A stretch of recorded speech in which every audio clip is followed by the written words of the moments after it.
What is up, everybody? Welcome to the channel today. I don't do this a lot, Ben.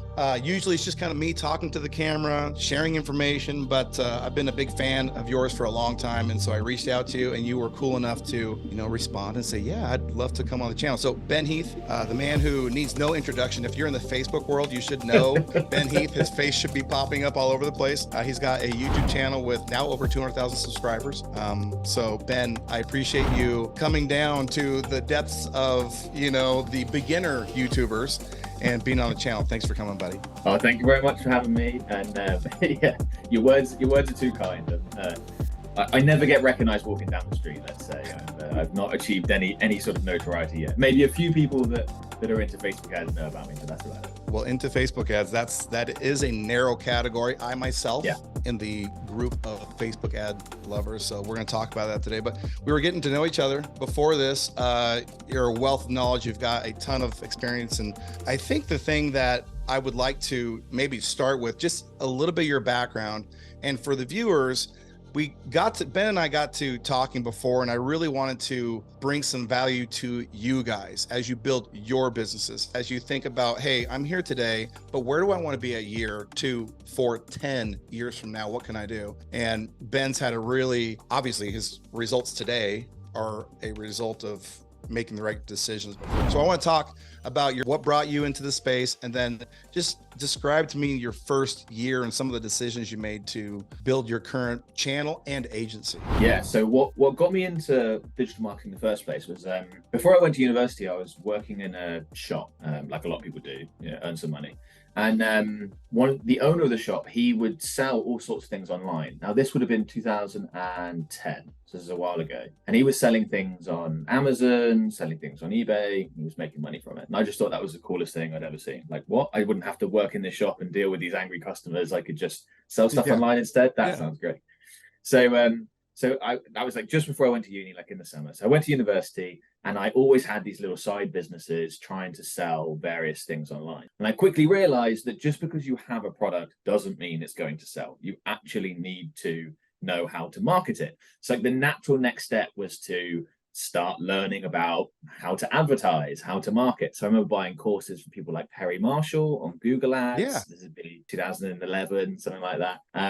And that was sort of what I did for a few years. I ended up dropping out of university because I wanted to work for myself. I was doing a business degree, and it was very clear we were just going to be sent down the corporate route. And I was like, that's not for me. Sure. So I ended up dropping out, and nothing worked at all at the beginning. I thought, I'm going to drop out, start my own business. I'll be a millionaire in a year. And no, I couldn't make a living whatsoever. So my mum had an interior design business, and she said, I need clients. Do you want to come help out? Her business didn't make much money, so I did it for free for a while, and then because I wasn't earning any money with my own various business ventures, I got paid a small salary to run those. But it worked really well. Like the stuff I had learned from buying those courses for an interior design business worked really well, and I think that lulled me into a false sense of security because with an interior design business, the average customer is worth something like $100,000, something like that. So you can afford to pay a lot per lead and it still work out really well from I did not know that. That's standpoint. Yeah, exactly. So it's a good industry from that. So anyway, it was working for my mum's business, but it wasn't a big business. Like there was no like future career there or anything. So I was like, okay, I'll set up my agency on the side. This was 8 years ago now, and I did that, and I worked that for 2.5 years, whilst working still on my mum's business, running marketing and just helping out with small business, helping out with everything. I did that for 2 years because I needed to be able to pay the bills whilst building my agency to the point where it finally got to the point where I could go full time. And not long after starting my agency was when I started my YouTube channel. And I did that accidentally. I was creating ads, like video content to run as Facebook ads to try and promote my own services. This is what I knew. And I thought, I've got these videos, I might as well put them up on YouTube. So I did. And I remember they got hardly any views because they weren't any good, but I got a couple of inquiries from it. I just sort of thought, okay, this is interesting. What about if I created more videos, would I get more inquiries? And I did. And I did. And then slowly over time, I just did more and more of that and, tried to get a little bit better each time, the old cliche, but it's true. And then you work it out and you get to the point where it's the main thing of your business, the main driver, and grows your business and does all those sorts of things. So so that's kind of my journey in a nutshell. It's interesting because when I started this channel, I mean, we had, obviously no subscribers, of course. Yeah. And I was talking to my partners and we're like, well, I think a YouTube channel would be a really good top of funnel thing to bring awareness to UpHex and to what we're doing in the agency space. And we sat down and I said, you guys, if we're going to do this, I'm going to have to commit to doing one video per week for a year. And I think it took about 10 months to get 100 subscribers. Yeah. And then it took the next 10 months to get 4,000 subscribers. And I mean, the channel right now is like 5,500 or something like that. So it's not a lot, but it's growing every single day. We get, I mean, for me, the amount of views we get, the amount of value I'm able to add to a very narrow audience, it's totally worth it. Right. But I have a question. So the agency you started when you left your mom's, well, not you left, but on top of doing your mom's, what kind of agency was that? Who was your customers? It was a much smaller version of what I've got going on now. So it was mostly like very small businesses. I mean, I remember we were running Google ad campaigns, and then after a little while, Facebook ad campaigns. I say it was just me in the beginning, for $150 a month, stuff like that. Really not charging even enough to like it to make sense. Oh, they were paying you $150 a month? Yeah. Oh, okay. Yeah, that was my fee. Somewhere. That was my fee. Yeah. And if you don't treat that as making money, it's fine. It's not what it's designed for. That stage I was just learning. And that was the whole point. Just getting a little bit of momentum. I was learning. So those were the types of businesses. It was basically anyone with a pulse that would give me a bit of money to spend on ad campaigns. And then I was doing all sorts to try and get those clients as well at the time. I was going to networking events. I was like cold calling and cold emailing, and everything I did just worked, like just a little bit, but nothing really overly exciting. But yeah, those were, like, it's easy to look back and look at that period and be like, oh, that was fun. It was really hard. And it was also really unsure, it's like I can think back and be like, oh yeah, what an interesting time, but so much uncertainty around all that, because you're thinking, will this work? Won't it? I've dropped out of university, really need to make this work, and yeah, so it's a difficult time. I think a lot of people go through that same thing, and they get into it thinking potentially, hey, it's going to be easy to get my customers because this opportunity is so amazing. There's so much demand, and there is a lot of demand, but supply and demand, there's a lot more supply of skilled people in this space than there were, when you and I started. Yeah. And so getting those first couple of, and it's really, I don't know, I had this arbitrary number of like 5 customers. It seems to be like this incredible challenge to get 5 people to buy from you. Then after that, you find a way to repeat and build and get better. That's interesting. So they were paying you $150 or 150 pounds, right, per month. Yeah. But you have to start there, and you got to be willing to say, hey, I'm in a learning phase. This is okay. We talked earlier about core recommendations that you would give to somebody. Let's say you're in your first year of finding the SMMA, the agency, the lead generation model, and you're in this thing and you're thinking, okay, well, I'm pursuing this. I'm doing this. Nobody thinks about 3-5 years from now. Yeah. But as long as you're continuing to live, you probably should. And you had some really good advice that I don't know if it was a strategy for you or if you just kind of, fell into it and said, oh, I'm going to do this. But let's say somebody's watching this and they want the type of lifestyle that you've got where, hey, I've got 2,000 subscribers. I've got and by the way, I will just say most people who have YouTube channels make money off of YouTube. That's what they do. They don't also have a real business of an agency, which Ben maintains. So kudos to you on that, by the way, because I know how hard that is. And by the way, I think what your market is, the amount of ad spend and the complexity that you're doing is much more difficult than what I've done. So again, kudos to you. But what do you tell somebody if they're building a business and they want to achieve some level of financial freedom, success, whatever, like you've got?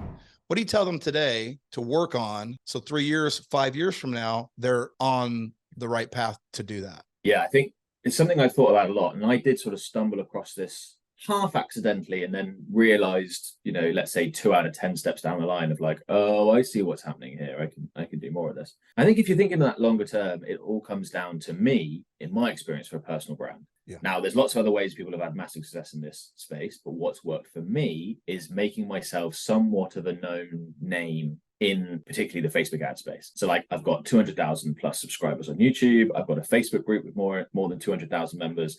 These are not massive audiences, for like influencers, let's say, but in this like small little world, those are sizable audiences. And you don't need huge audiences in this industry because the customers, we're not selling a hat to these people where you make, $10 or something. The people we're getting through are worth a lot of money. So you can absolutely build a very successful agency with 5,000, 10,000 people that follow you, because each person that comes on board might be worth, LTV might be tens of thousands of dollars. So I think that thinking about the long term, and you described it then, of like your journey, first 10 months was just to gain a little bit of traction, and then you grew from there. Yeah. And what you probably find is that in a year's time, you'll have grown that much more, and then it can keep going.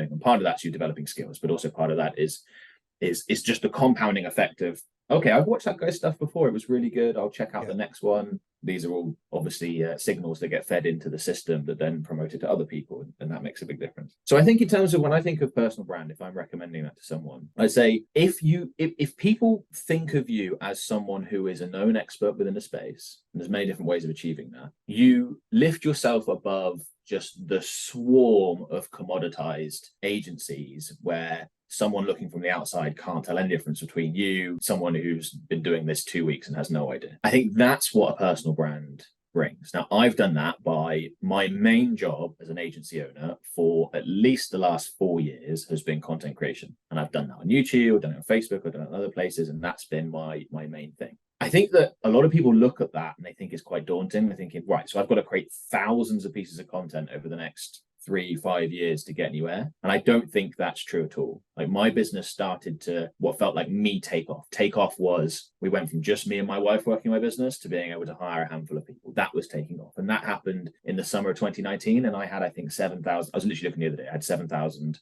subscribers on YouTube at that time. It was much smaller, just because the audience, the people that are in your audience are much more valuable than in other industries.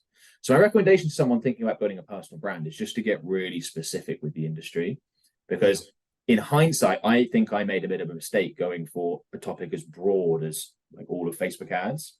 It's much harder to get noticed in the beginning, and it also makes things more difficult operationally down the line. So I give an example. If you search for the term Facebook ads for beginners in YouTube, as an example, you will see there's tons of people who've created videos on that. The top ones are really good. And if you've got a new channel, you're not going to get ahead of mine and other people who've been doing this 8 years. YouTube's not going to do that. But if you created a video, how to run Facebook ads to get leads for a dog walking business, that's the specific title. There will be some people searching for that, both in YouTube and in Google. And then obviously Google pushes people through to YouTube anyway. You might be able to create the best video in that tomorrow, because probably almost no one that's created a video with that exact title. And if that video gets 500 views over the next 6 months, you might get 10 clients out of that. And that's what I would recommend, is like be really specific initially. And then once you've sort of dominated a sub niche, you can then go broader. And I think one of the things that's really beneficial looking down the line with that approach as well is operationally. So because my content is very broad Facebook ads, we get clients in from every different industry, all different business types, which is very exciting and interesting and has allowed us to build a big company, but it's very difficult operationally. If you're known as the agency that generates leads for, landscape gardeners, for example, you get a new client on and there's a huge element of copy and paste from one client to another. They operate in a different location. We've worked out what works. And operationally, as you're hiring staff and building out a team and you've got operations, it becomes a lot easier than our setup, where we've had to work out a lot more specific stuff and hire so many more staff so that we can have specialists within certain fields and things like that. So I think that would be my, someone asked me at a barbecue, I started an agency, what do I do? That would be me giving them some advice for 10 minutes or however long I've been waffling on. It's awesome advice. And there's so much of that I've talked about. I mean, we do Ask Me Anythings. I'll bring people on and we'll, they'll ask questions and I'll give my version of that. My key takeaways are: one, everybody thinks that they have a quote, niche, and they'll say, Facebook ads are my niche. No, that's not a niche, right? That's a category. Okay. And even below, so Facebook ads for local businesses, that's a niche, but you really need a sub niche. to really grasp. And so I have this pyramid that I always teach people, and it's audience, so sub niche, offer, persuasion. You can't create an offer to an audience if it's not specific. That's why when people create ads, write ad copy, put together a squeeze page, whatever the case may be, it usually sucks because they're talking to a broad group of people. Yeah. Right. There's not enough specificity. So I think you're absolutely right. And I will say, I'm curious about your opinion on this. I started a YouTube channel for my agency before we had anything with UpHex. The YouTube channel it's Patient Stream. My agency services doctors. And so I started putting content on there, and I really did it as like a middle of funnel initiative, meaning my top of funnel was paid webinars. And so I would do affiliate webinars, ads, whatever it was at the top of funnel, and then make offers and get customers just right in the moment. But I wanted to have a way to keep people in the middle of my funnel. Hey, I'm not doing another webinar until next month. Then what? And so I used it for that, and it did work. I should have done more webinars, but have you seen a strategy like that where that would make sense, or maybe just off the top of head, like, oh yeah, that would work? Or what do you think about something like that? And the reason I ask, just real quick, the reason I ask is because I think there are some people who my first 10 months, your first however many years of no subscribers can get discouraging. But if you can kind of supercharge it with something like a challenge or a webinar or anything like, have you ever seen anything like that? I think that can stuff like that work and be beneficial and potentially convert better in the short run? Yes. But if one of my team told me that's something that we're going to try, my initial reaction would be, what's the point in making this process more complicated than it needs to be? Yeah. Like, I'm playing a game of I want as many people in the world as possible to think Facebook ads and then think Ben Heath. That's the game I'm playing. And they said, you get more specific to think, Google ads for whatever, tiling. Then they think your company. Like, I need to generate leads for tilers using Google ads. Boom. You think about it. By putting anything like a webinar behind an opt-in or even a paywall or anything like that, I just feel like you're shrinking that audience. And you can go deeper with people initially. So I could see why short term that could be better. But honestly, like, if a friend of mine was asking me, I would just be like, you know what, just have more patience. You'll get there. Keep going. Don't distract from the main thing. Build the personal brand, and I think they'll come through anyway. And if I look at how people interact with my content, there's all sorts of like top of funnel, middle of funnel, bottom of funnel stuff going on. It's not in sequence because people consume things in different ways. They'll watch different things at different times, and it's more of like like an omnipresent effect than it is a specific ABC. It's like, whenever you're doing Facebook ads related stuff, I just want to be everywhere. So different things will catch you at different times. So yeah, that's my initial reaction to a setup like that. So execute on the basics is what you're saying. Isn't that funny? And simplify as well. It's like, if you're complicating it with many levels, I think you're not going to be able to do it each level as well. And if you just get one and absolutely crush that, you're probably going to be better off. It's like, I'm not a big quote guy, but my favorite quote of all time is, I heard it from Tim Ferriss. I don't know if it's originally from him, but it was, what's the one thing you can do that makes everything else easier or unnecessary? So it's like, I always think of that. What's the silver bullet here that we can do? And by silver bullet, I don't mean something that's going to work tomorrow. It might take a long time to work, but what is, if we just get this right, everything else takes care of itself. There are loads. So I looked at people in this space when no one knew who I was in this space. And I thought, okay, all the people that just seem to have leads, like interest in their services just exploding, they have personal brand. Neil Patel started an agency within the last few years and apparently is doing $100 million a year or something like that. And he's gone from there, like 0 to 100 million in a couple of years. Why? Because millions of people know who Neil Patel is, and he's been the SEO guy for, probably a couple of decades now, getting on for that. So yeah. That's and I feel like, you remember, what is it, 1,000 raving customers, that blog post that was written several years ago? Yeah. I feel like that can be applied to your content as well, because I mean, to look at what you've built, even for me, like, I've seen pretty great channel growth. I'm like excited, but I can't think of a day when I'll have 200,000 subscribers in my niche. And I'm like, will that happen? I don't know. Maybe this video I'll have a viral video. Let's see if your thumbnail guy can hook me up. But I don't think I've got the clout for that.